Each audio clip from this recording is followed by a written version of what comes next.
Craig. Glad to see you. You bring us all down there? Oh, yeah. There's none in Robbins, so There's none in Raleigh. I don't think there's any cartage anymore. I just top off everywhere I go. Those chickens did that, didn't they? Yeah. I just keep topping off. I keep going. What about your trucks? We have on-site fuel, so right now we're good. But you know, right there at Greensboro, I mean, the Colonial Pipeline runs right through Greensboro. You know, but you got Williams. There's two other pipelines, Williams and I can't remember the name of the other one. But I mean, I went by the tank farm today. You know, they're hauling fuel as far as they can go. Everybody's hoarding it. You know. So.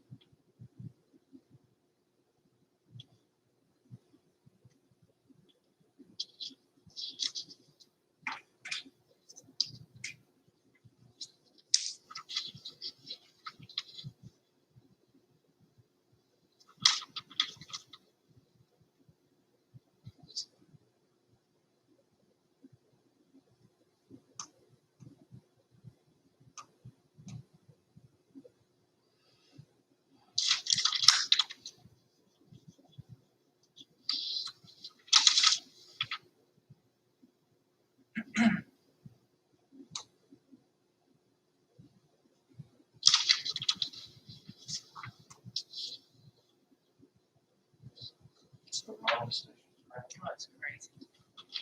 Walking highways. Not letting you get it set up. I thought they had gas tanks at the Shell station because they were lined up, but they don't have any. It's just people keep turning in there and pulling it to the pump, and somebody will pull in behind them and they just line up out the driveway. Is that the one at McDonald's? Yeah. So I thought they must have gas too when I drove by. Haven't seen this since the seventies. This is probably a little worse.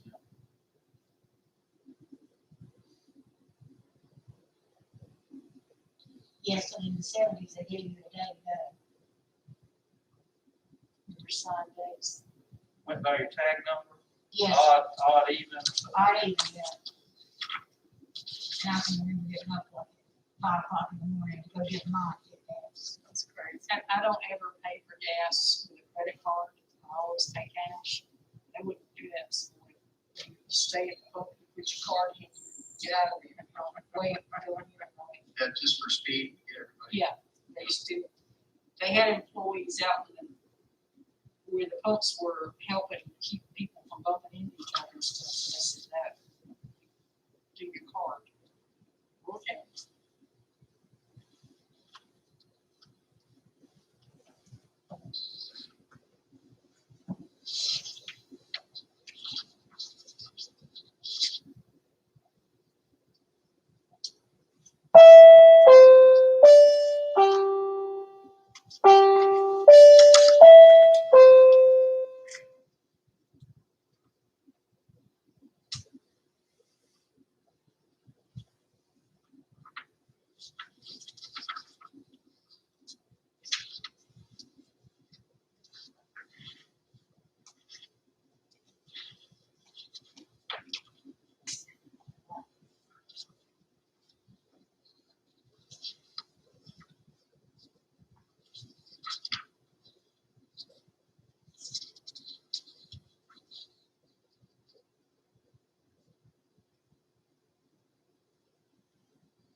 This meeting of the Moore County Board of Elections will come to order.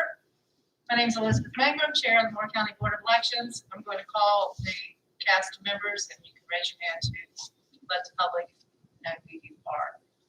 Susan Adams, Mr. Bill Case, Craig Kennedy. Here. Mr. Richard Ashton. Here. Excellent. Everyone's here today. Craig Kennedy, would you please lead us in the pledge? Pledge allegiance to the flag of the United States of America, and to the republic for which it stands, one nation, under God, indivisible, with liberty and justice for all.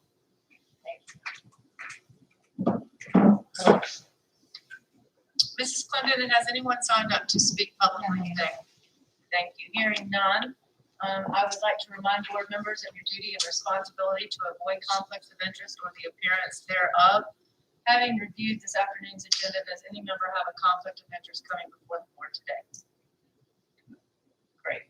Hearing none, the first item on our agenda today is to approve our minutes from our previous meeting. You've got a copy of the minutes. Has everyone reviewed them, or would you like a minute to review the minutes? I'd like to. Okay.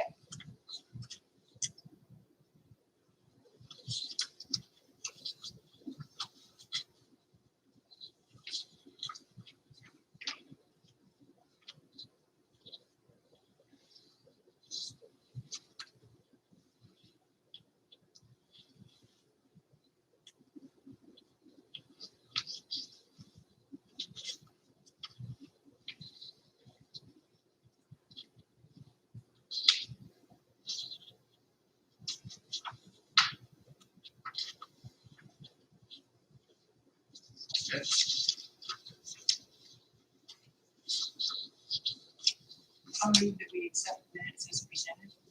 Is there a second? Second. Excellent. The motion's been made and seconded to approve the minutes. All those in favor, say aye. Aye. Any opposed?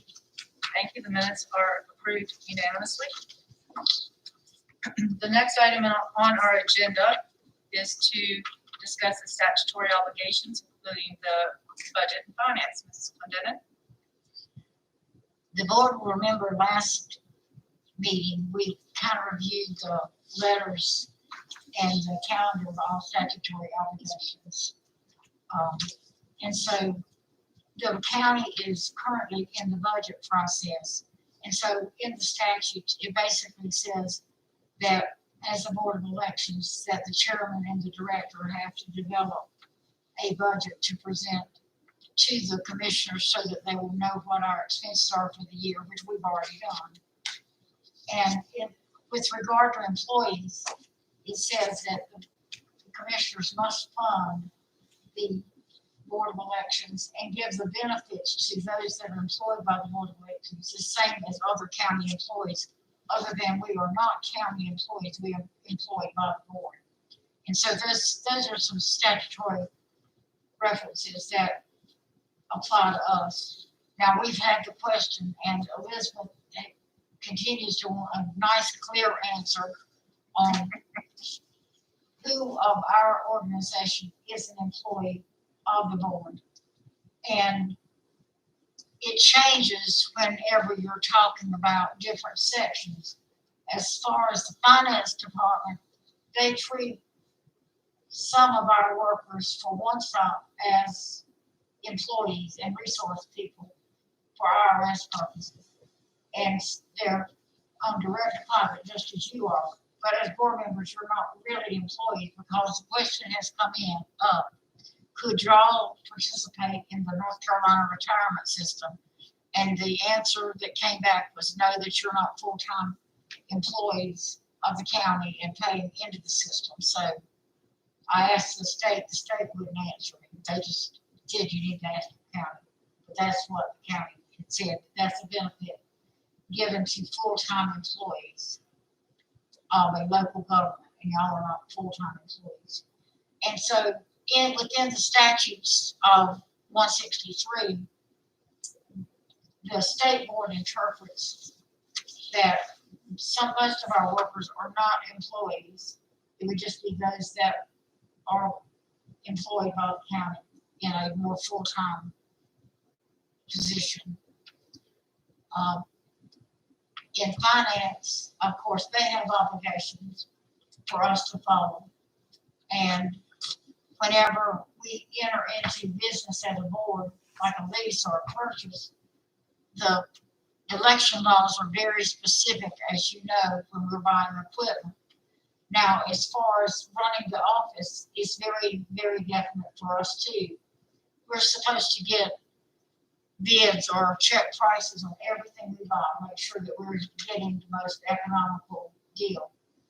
If it's a certain level, less than say $500, $1,000, it can all be informal as long as, you know, we're making sure that we're doing due diligence on that. When you get to another level, it goes to a formal amount. And as a department, we can purchase certain amounts. And then it goes up to a higher amount, and the county commissioner would have to sign, the county manager would have to sign off on that purchase. And then, as you know, with the voting machines, the county commissioners actually are the ones that have to execute that contract and sign off on that. So there are different levels that we have some authority in that. Every lease, every rental agreement, every contract, and Craig knows all this as having been a commissioner, has to go before our county attorney for review. And then it goes over to the final finance office for auditing to make sure that the monies are there before we ever obligate the county to something. So there are a lot of safeguards in there as we work through as a department. And each year, at the beginning of the fiscal year, we have to fill out a form in which Elizabeth gives the director or the chairman gives the director permission to purchase and enter into give purchase orders. And then for me, I then can give staff permission to purchase stuff, but no staff member has ever had the permission to sign off and approve payments. That's always just been given to me. So as a chairman and as a board, if y'all have questions about anything in the budget and what's being spent, Elizabeth wouldn't have to go to everybody on the staff and say, did you do this, did you approve this? But it all falls on whom she's given direct authorization to. So I know that we've talked about obligations and statutory responsibilities. So I kind of wanted to give y'all a little very brief overview of what the stages are now that we're in with budgets and finances. And we were told today that the audits start happening about the 1st of June. And then by August, they'll have the audits of this past year. And so the county has always won great awards for their finances and auditing processes. So they're very, very good. I think, Craig, don't you, that they're very strict on making sure that we are following every North Carolina election law with regard to purchasing and spending of the money in the county. So, and of course, they're all very, I guess, excited or anxious about all this CARES money that has come in and having to answer to that, because all that's got to be audited also by the federal government. Thank goodness we just submitted the bills and the state paid off our bills. We didn't get money that we held and could do whatever with. So everything that we did, we just were reimbursed directly from the state. So the lady that does the grant, she's very happy that we didn't manage all that money by ourselves. So we're in good shape there. Okay, can we go back to employees for just a second? Yes, ma'am. Because, and I know we kind of grouped them into one-stop employees versus election day was the main gist of what I understood. And then we have our staff here at the office. And from what I understood, the one-stop workers were considered employees and election day are not. Is that correct? And I'm just wondering, what is the difference there? You know, does that make sense? And I wish I could tell you, It's just like the I-9 that we had to fill out, that we were Citizens, For a while, the federal government said everybody that worked in elections had to fill that out. Then they went back to no, we didn't. So we've gone back and forth and back and forth with that. So, Well, I know as a small business owner, when I hire Yeah. someone, they have to complete that form because they're an employee. right. Um, And so evidently there's much debate within those government agencies as to how they should treat them. Just like the precinct workers don't have to pay Social Security unless they make over like $1,600. It changes with the economy. But they don't have to pay Social Security on that first amount. But once they hit that threshold, then they gotta go back and pay it till the first dollar. So how the county handles that is they don't pay it on any of it until the end of the year. And then they pay it for the employee, or they pay them back once it gets reported for the whole year. So I wish there was a clear answer, Elizabeth, for your stuff, but I think every time we have a question, we just have to address it with the department or agency that it applies to. So if one-stop workers are considered employees, are they considered employees of Board of Elections, or are these county employees? Or Well, it would have to be on the Board of Elections because they're doing Board of Elections work. But just because the county does it for accounting purposes does not mean it would apply in other situations, which I think we've been told by the state there are some situations that they don't regard precinct officials and one-stop workers the same. So. and my thoughts on that is maybe it's because it's one day. I mean, I don't have any answers. Yeah, I don't You've got the experience here. Do you have any solution? I don't. Okay. Well, so it's interesting. Thank you for And if y'all, doing if some we research. for more depth of stuff, I'll be glad to do it. There was one other thing I wanted to mention before we go into closed session, and it has to do with record keeping.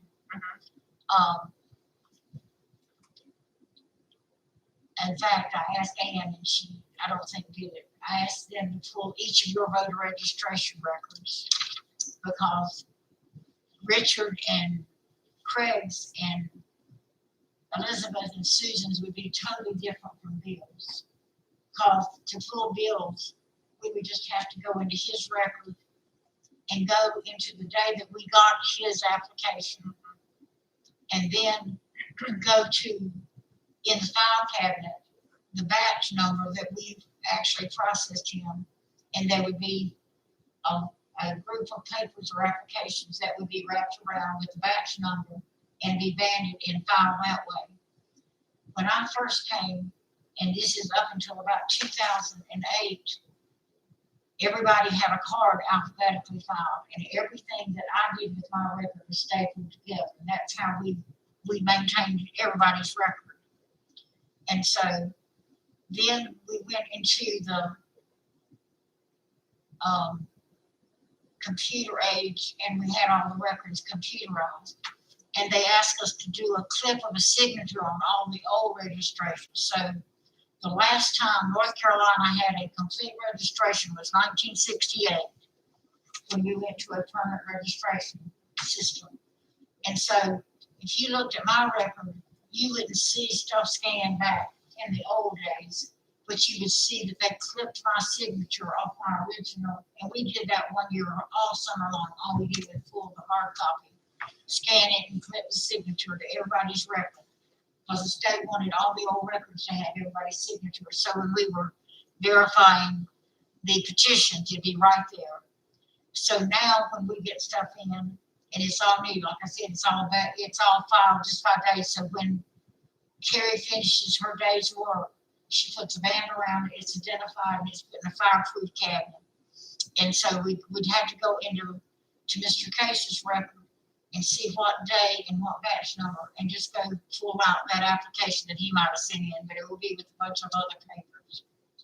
So the state has come up that says if you don't have room to keep old registrations, that they can be destroyed after 2 years. They forgot to put a caveat in there. That's for those that are in the DAC system. But we, in my opinion, that's their permanent registration, my record. And it should never be destroyed. So I have had to let the staff know there's a difference in records that can be destroyed simply because we don't have all of my record scanned in and backed up in the state records. But we have the space to store them. Yes. But we have it in you know, if Right they're now. active, they're in fireproof cabinets and they're all safe. But that's the difference in what records that I feel like still have to be retained and what we should never destroy. And what can be destroyed.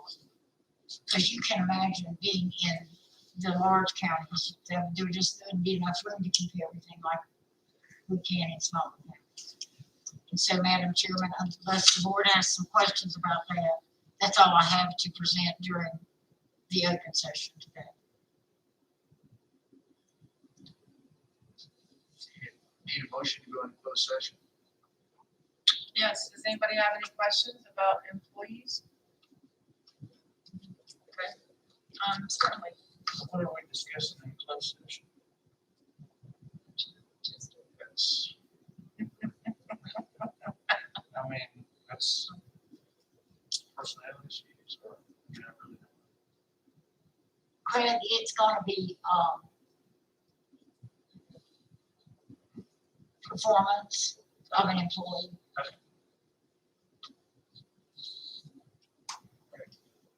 Angela will come in, she's gonna take us out of YouTube. Okay, Once we gotta have the motion So we first, and should, the motion sorry, is, I'll move that we go into you closed got to read it also.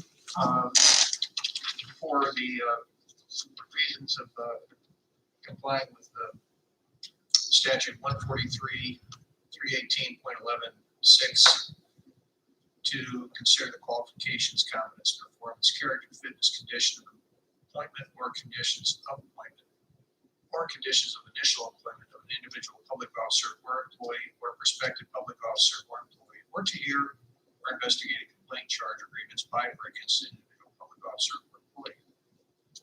is motion seconded?